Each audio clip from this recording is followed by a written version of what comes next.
Welcome back to KGF media YouTube channel. நான் உங்கள் சந்தோஷ். இந்த வீடியோவை பார்த்து கொண்டிருக்கும் அனைத்து நல்ல உள்ளங்களுக்கும் நன்றி. எங்களை மேலும் ஊக்கப்படுத்த கேஜிஎஃப் மீடியா யூடியூப் சேனலை சப்ஸ்கிரைப் செய்து கொள்ளவும், கூடவே பக்கத்தில் இருக்கும் பெல் ஐக்கானையும் கிளிக் செய்து கேஜிஎஃப் பிஜிஎம்எல் தொழிலாளியான திரு டாக்டர் நந்தகுமார் பிஹெச்டி அவர்களுக்கு இன்டர்நேஷ்னல் யூனிவர்சிட்டி ஆஃப் கலிஃபோர்னியா அவர்களால் அவருக்கு சிறந்த ஓவியருக்கான டாக்டரேட் பட்டமளித்து அவருக்கு கௌரவிக்கப்பட்டுள்ளது. அவருடைய சிறப்பு பேட்டியை நாம் காணலாம், பாருங்கள்.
வணக்கம் சார், நான் டாக்டர் எஸ் நந்தகுமார். நான் பிஜிஎம்எல் சாம்பியன் ரேப் இங்கிலீஷ் வேரர்ஸ் அந்த இடத்துல இருக்கிறேன். நான் பிஜிஎம்எல்ல 21 வருஷம் சர்வீஸ் பண்ணேன். 21 வருஷத்துக்கு அப்புறம் ஆர்டிஸ்டாக தான் இருந்தேன். நான் 21 வருஷத்துக்கு அப்புறம் 2001 க்ளோஸ் பண்ணிட்டாங்க. அந்த நேரத்தில் என்ன பண்ணுறதுன்னு தெரியல. எல்லாரும் யோசிக்கிற மாதிரி தான் நானும் யோசித்தேன். சரி, நம்மக்கிட்ட வேலை இருக்குது, இதில் ஃபுல் டைம் ஒர்க் பண்ணி என்ன தான் ஆகுதுன்ற மாதிரியான ஒரு மைண்ட் செட்டில் இந்த ஃபீல்டில் ரொம்ப அதிகமாக இறங்கினேன். காலையிலேருந்து இருட்டுற வரைக்கும் இந்த வேலையில் நான் ரொம்ப ஆர்வமாக உட்காந்து செஞ்சுருக்கிறேன். பல விதமான ரிசர்ச்சுங்கெலாம் அதில் பண்ணியிருந்தேன்.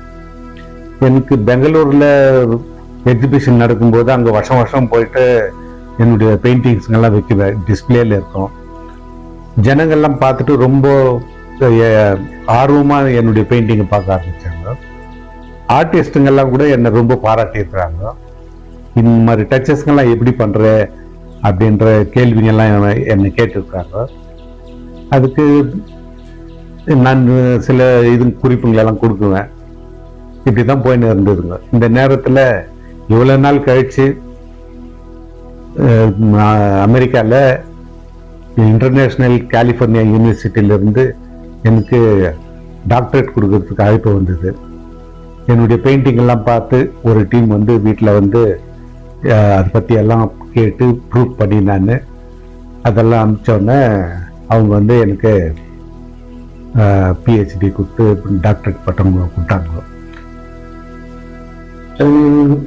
நீங்கள் நினச்சி பார்த்தீங்களா அவங்க உங்களுக்கு டாக்டரேட் கொடுக்குவாங்க? இல்லை, அப்படியெல்லாம் நினைக்கல. அந்த மாதிரி எண்ணமும் இந்த வயசுல இல்லை. எனக்கு சின்ன வயசுலேருந்து நான் ரொம்ப மெச்சூர்டாக திங்க் பண்ணுவேன். அவார்டு வாங்கணும், அது வாங்கணும், இது வாங்கணுன்ற எண்ணமெல்லாம் எனக்கு வந்ததே கிடையாது. என் வேலையை கரெக்டாக செய்கிறேன்னா அப்படின்றதுல மட்டும்தான் என்னுடைய ஃபோக்கஸ் இருந்தது. காசுக்காகவும் நான் இந்த வேலையை செய்யணும்னு நினைச்சது கூட கிடையாது. பட் எனக்கு குடும்ப சூழ்நிலைனால பெயிண்டிங் எல்லாம் விற்க வேண்டிய அவசியம் வந்தது. அந்த டைம்ல நான் கொடுத்துட்டேன். நல்ல பெயிண்டிங்ஸ் எல்லாம் ரொம்ப நல்ல இடத்துல தான் இருக்குது. நான் கொடுத்த பெயிண்டிங் எல்லாம் வந்து சாதாரண இடத்துல இல்லை, ரொம்ப நல்ல இடத்துங்கள்ல ஜனங்க பார்க்குற அளவுக்கு இருக்கிற இடத்துல தான் நான் கொடுத்துருக்குறேன் பெயிண்டிங்கு. அது கொடுக்கும்போது கூட ரொம்ப மனசு கஷ்டப்பட்டு தான் கொடுத்துருக்குறேன். நான் பெயிண்டிங்க்கு காசு கொடுத்துட்டு வாங்கிட்டு போகும்போது காசு வந்ததுன்ற ஆசையை விட எனக்கு பெயிண்டிங் போகும்போது ஏதோ வீட்டில் வந்து ஒருத்தர் போகிற மாதிரி ஃபீல் பண்ணி தான் நான் கொடுக்குவேன். நான் வேறு வழியில் கொடுத்து தான் ஆகணுன்ற சூழ்நிலையில் இருக்கும்போது நான் நிறைய பெயிண்டிங்ஸ் எல்லாம் கொடுத்துட்டு இருக்கிறேன். ஒரு ஓவியர் வந்து நம்ம பண்ணும்போது அவங்களுடைய மனநிலை எப்படி இருக்கும்? இல்லை, பொதுவாக நம்ம வாழ்நாளில் எத்தனையோ பிரச்சனைங்க சந்தோஷங்கள் எல்லாம் சந்திக்கிறோம். நம்ம கூட பழகிறவங்களே எப்படிப்பட்டவங்கன்னு நம்மளால புரிஞ்சுக்கிறது ரொம்ப நாள் ஆயிடுது. அதனால் வந்து பொதுவாக வந்து ஒரு ஆர்டிஸ்ட்டு அந்த ஃபீல்டில் ரொம்ப இன்வால்வ்மெண்ட் ஆகும்போது இந்த மாதிரி ரொம்ப ஓவராக எல்லார்கிட்டையும் பழகிறத தவிர்த்துருவாங்க. தனிமையாக இருக்கிறது தான் ரொம்ப விரும்புவாங்க. இதுக்கு எதையும் தேடி போக வேண்டிய அவசியமே இல்லை.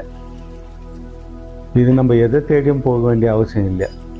எதை பார்த்தாலும் எந்த சூழ்நிலையில எதை பார்த்தாலுமே நம்ம ரசிக்கக்கூடிய அளவுக்கு நம்மளுக்கு மைண்ட் செட் இருந்தாலே நம்ம ஓவியர் ஆகக்கூடிய தகுதி இருக்குதுன்னு தான் இருக்கும்.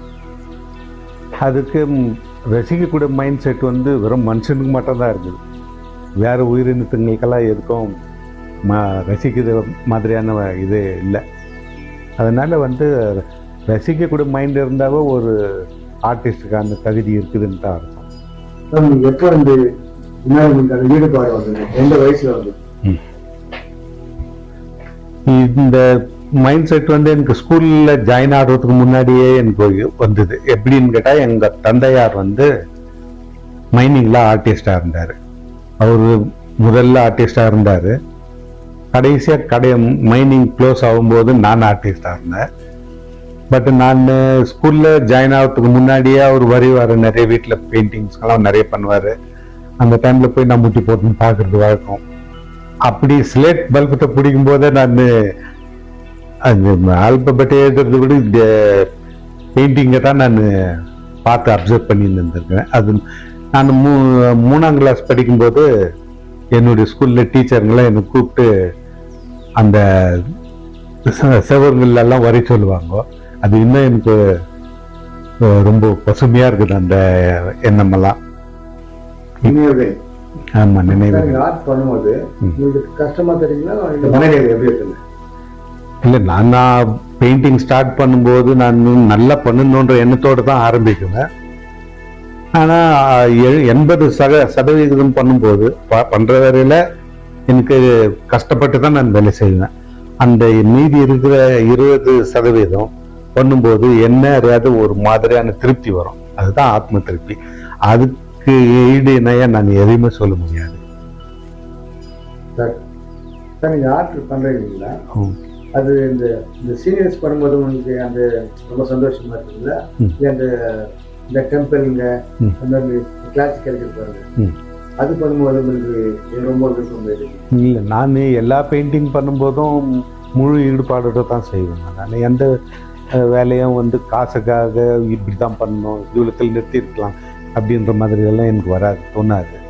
இயற்கையில் இருக்கிற சீக்ரெட்ஸுங்க அதனுடைய அந்த அப்சர்வேஷன் என்ன இருக்குது, அதில் எப்படி பண்ணாக்கா அது அந்த ரியலிசம் வரும், அதில் தான் என்னுடைய கான்சன்ட்ரேஷன் இருக்கும்.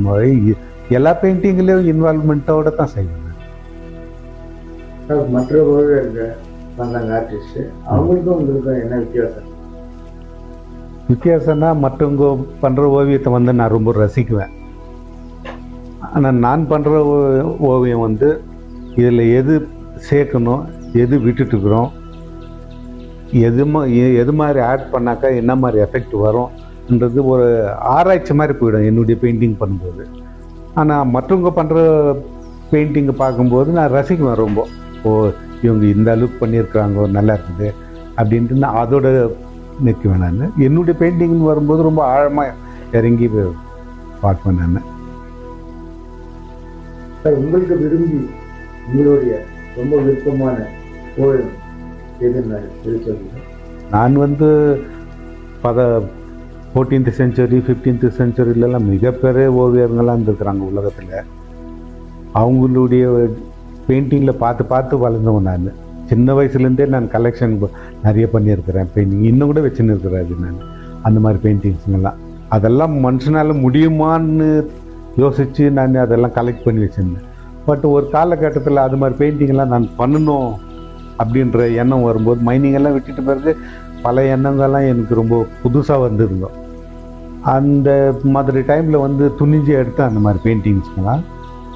அதே அளவுக்கு பார்க்கும்போது அதே அளவுக்கு இருந்ததுனால ஜனங்க ரொம்ப ரசித்து அதை ரொம்ப பாராட்டுங்கள்லாம் பண்ணாங்க. அதெல்லாம் பதிவு செஞ்சுருக்காங்க, அதெல்லாம் வச்சுட்டு இருக்கிறாங்க. நல்ல இதெல்லாம் கிடைச்ச அங்கீகாரம் அப்படின்னு ஆர்டிஸ்ட்டுங்களும் ரொம்ப புகழ்ந்து பேசியிருக்கிறாங்க. ரொம்ப ரெக்கக்னிஷனெல்லாம் நிறைய கிடைச்சிருக்குது. இந்த மாதிரி விஷயங்கள் எல்லாத்தையுமே பதிவு செஞ்சுருக்காங்க.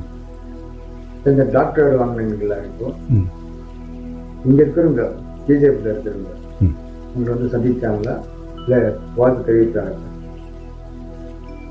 நேரடியாக சந்திச்சவங்கெல்லாம் கேஜிஎஃப்ல இருக்கிற மற்ற ஜனங்க சந்திச்சாங்க. ஆர்டிஸ்ட்டுன்னு யாரும் என்னை சந்திக்கல. எனக்கு ஏற்கனவே நான் மீடியாங்கள்லாம் நான் வந்திருக்கிறேன், நியூஸ் பேப்பருங்கள்லாம் நிறைய வந்துருக்கேன். அதனால் எனக்கு பெங்களூரில் ரொம்ப ரசிகருங்க ரொம்ப இருக்கிறாங்க. அவங்க எப்போவுமே என்னை சந்திக்கிறது வழக்கம். அவங்கெல்லாம் ரொம்ப வாழ்த்துங்கள் தெரிவித்தாங்க. இங்கே கேஜிஎஃப்லேருந்து யாரும் என்னை ஆர்டிஸ்ட்டுங்கோ யாரும் என்னை சந்திக்கலை. அது நீங்கள் பாராட்டும் போது உங்கள் மனநிலை எப்படி சார்? என்னுடைய மனநிலை சின்ன வயசில் இருக்கும்போது அது மாதிரி யாருன்னா பாராட்டினாக்கா ரொம்ப சந்தோஷமாக தான் இருக்கும். அது வளர்ச்சியும் ஒரு தெளிவும் வரும்போது ஓரளவுக்கு திருப்தி வரும் மற்றவங்க பாராட்டும்போது. அதுக்காக ரொம்ப மகிழ்ச்சி ஆகிடுறோன்ற அர்த்தம் இல்லை. கவனமெல்லாம் என்னுடைய தொழிலில் இருக்கிறதுனால அதெல்லாம் கொஞ்சம் அப்படி அதுக்கெல்லாம் மயங்கக்கூடாது.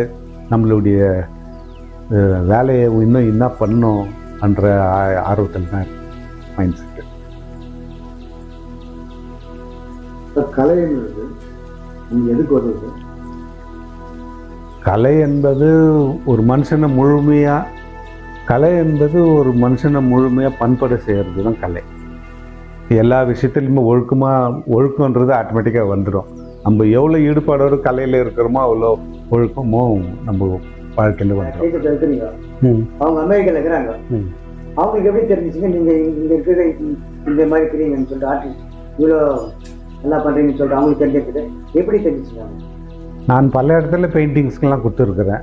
அது பெங்களூரில் நிறைய பெயிண்டிங்ஸ் கொடுத்துருக்குறேன். அங்கெல்லாம் பார்த்துருக்குறாங்க அவங்க. அதில் பேரெல்லாம் என்னுடைய பேரெல்லாம் இருந்தோடனே அங்கே இருக்கிறவங்கள கேட்டிருக்காங்க, இந்த மாதிரி பெயிண்டிங்ஸ் எல்லாம் யார் பண்ணது என்ன ஏதுன்னு கேட்டிருக்காங்க. அப்படியே தேடி அங்கங்கே கேட்டுருக்குறாங்க. ஆர்டிஸ்ட்டுங்க மூலியமாகவும் கேட்டுருக்குறாங்க. அதில் ஒருத்தர் என்ன சொல்லி ஃபோன் நம்பர் கொடுத்துருக்குறாரு. அவர் இங்கே இல்லை, கேஜிஎஃப்ல இருக்கிறவருன்னு சொல்லியிருக்காரு. அது அங்கேருந்து எனக்கு அந்த ஃபோன் பண்ணாங்க. எனக்கு நீங்கள் இந்த மாதிரி உங்களை சந்திக்கலான்னு இருக்கிறோன்னு சொல்லிட்டுன்னு அங்கேருந்து ஃபோன் பண்ணாங்க. சரி வாங்கன்னு சொன்னேன். நான் போய் வீட்டுக்கு இவங்க வந்தாங்க. இங்கே பெயிண்டிங்ஸுங்கெல்லாம் பார்த்து நான் சிப்பில் போட்டு காமிச்ச அந்த இதுங்களெல்லாம் என்னுடைய ரெக்கார்டுங்கெல்லாம் பார்த்தாங்க. இதுக்கு முன்னாடி என்னை பற்றி என்னென்ன வந்திருக்குது மெயின் நியூஸுங்க அது மட்டும் கேட்டாங்க. என்னென்ன அவார்டுக்கு எனக்கு கொடுத்துருக்குறது மேலோட்டமாக சொன்னேன். அப்படி இது பண்ணும்போது என்னுடைய பெயிண்டிங்ஸ்லாம் பார்த்துட்டு அவங்க ரொம்ப பிரமிச்சிருப்பாங்க. அதே நேரத்தில் அங்கேருந்து அவருக்கு ஒரு ஃபோன் கால் வந்தது. ஆர்டிஸ்ட்டை பார்த்தீங்களா, அவர் டிசர்வ் பர்சனான்னு சொல்லிட்டுன்னு கேட்டாங்க. பெயிண்டிங்ஸ்லாம் எப்படி இருக்குது அவருக்குன்னு கேட்கும்போது ஒரு வார்த்தை சொன்னாங்க. அது ஒரு பெரிய ரெக்கக்னிஷன்னு சொல்ல எனக்கு. Diamond hidden in gold field nobody knows அப்படின்ட்டுன்னு ஒரு வார்த்தை போட்டார். அவர் சொன்னவர் 5 நேஷ்னல் அவார்டு வாங்கியிருக்காரு. ஜேர்னலிஸ்ட்டு, சீனியர் ஜேர்னலிஸ்ட் அவர் வாயில் அது மாதிரி ஒரு வார்த்தை வரும்போது எனக்கு ரொம்ப இதுவாக இருந்துச்சு. நம்மளை பற்றி இப்படியா சொல்கிறாங்கோ அப்படின்ற மாதிரி. அப்புறம் என்னுடைய அந்த பெயிண்டிங்ஸ்கள்லாம் வாட்ஸ்அப்பில் அனுப்பி சொன்னாங்க, அனுப்புனேன். அதை பார்த்த உடனே யுனானிமஸ் செலக்டட்னு ஒரு லெட்டர் வந்தது, எனக்கு கன்ஃபர்மேஷன் லெட்டர் வந்தது. அதுக்கப்புறம் கோவாவில் அந்த நிகழ்ச்சி இருந்ததுங்க. அந்த நிகழ்ச்சியில் போய் குடும்பத்தோடு போயிட்டு அந்த அவார்டை இன்டர்நேஷ்னல் கலிஃபோர்னியா யூனிவர்சிட்டியிலேருந்து அந்த அவார்டு எங்களுக்கு கிடைச்சது ரொம்ப பெருமையாக நினைக்கிறேன். தங்கைகளுக்கு பெருமை, கர்நாடகாவுக்கு பெருமை, இந்தியாவுக்கு அது நீங்கள் சொல்லணும். இந்த அவார்டு வாங்கின நான் டாக்டர் வாங்கின பிறகு உங்கள் மன நிம்மதி எப்படி இருக்குது? இல்லை, எல்லாமே ஃபேமிலியில் எல்லாம் சந்தோஷம்தான். இந்த மாதிரி ஒரு அவார்டு எதிர்பாராத விதமாக நான் எதிர்பார்க்கல. முதல்ல இவ்வளோ பெரிய அவார்டு வர்றாங்க. அந்த மாதிரி ஒரு சூழ்நிலையில் ஃபேமிலியில் எல்லாமே சந்தோஷமாக இருக்காங்க. இப்போ ஏதோ ஒரு என்னுடைய கஷ்டத்துக்கு வாழ்நாளிலேயே எனக்கு கிடைச்ச ஒரு பெரிய அங்கீகாரம் இது. இப்போ இனிமேலாவது கொஞ்சம் ஃப்ரீயாக இருக்கலாம். இவ்வளோ நாள் ஃப்ரீயாகவே இல்லை நான். இனிமேல் கொஞ்சம் ஜாலியாக ஃப்ரீயாக இருக்கலாம் அப்படின்ற ஒரு எண்ணம் இப்போ உருவாகுது. நான் அவார்டு வாங்கும்போது டாக்டர் உங்களுடைய மனநிலை எப்படி சார் இருந்துச்சு? என்னுடைய மனநிலை எங்கள் அப்பாவை தான் நினச்சிருந்தேன் நான். அதனால் நான் வாங்கும்போது ரொம்ப சந்தோஷமாக வாங்கினேன்ட்டு சொல்ல முடியல. நான் இவ்வளோ பெரிய அவார்டு வாங்கும்போது என்னுடைய அப்பா இருந்திருந்தா எப்படி இருந்திருக்கும் அந்த இடத்துல அப்படின்ற ஒரு மைண்ட் செட்டு தான் எனக்கு வேதனை இருந்ததுங்க மனசில். அது என்னால் அன்னைக்கு ஃபீல் பண்ணி இருந்துச்சு. அது மாதிரி அது ஒரு மனக்குறை தான் உங்களுக்கு.